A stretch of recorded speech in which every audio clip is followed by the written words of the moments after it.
Hello again. I'm not sure whether I'm going to attach this to the video that you've already seen because I have to see how long the video is going to be. I don't want it to be too long, so this might well be a different video from the original one.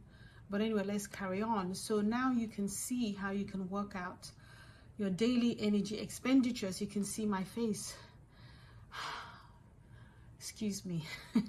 Anyway, so now you can see what your expenditure is and you can be in deficit of that. It's either you can eat less to put yourself in an effective deficit, or you can actually work out more to achieve that.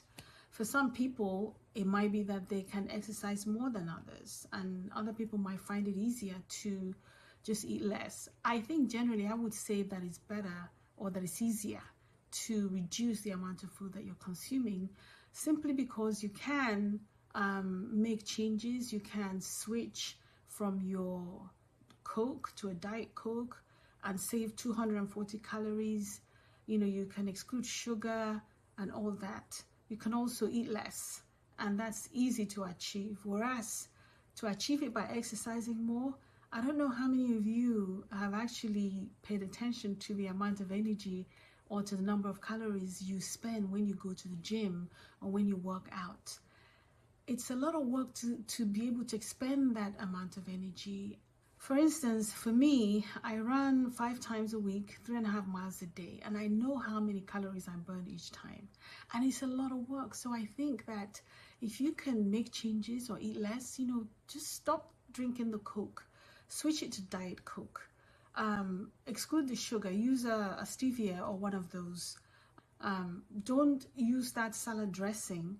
Use something, you know, like an Italian dressing that is low fat. There's so many substitutes that we can put in place in order to give us a decent calorie deficit. I don't want to go into too much about why it's easier to tackle the food than the exercise. We'll talk about that later on, but I'm giving you an overview of what we're dealing with. So you choose. It's either you work harder or you eat less. For me, I do both. I eat less and then I exercise, and I think that's kind of a more balanced way of coming to a deficit.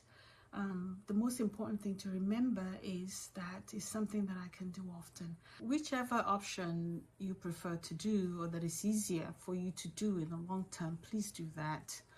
There isn't any rules that state that it has to be one or the other. So just think about it. I said before, I'm not a purist.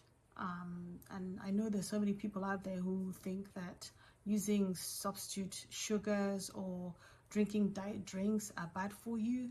Well, I haven't seen any good solid evidence to suggest that if you have a can of Diet Coke every day instead of a Coke, that you come to any harm.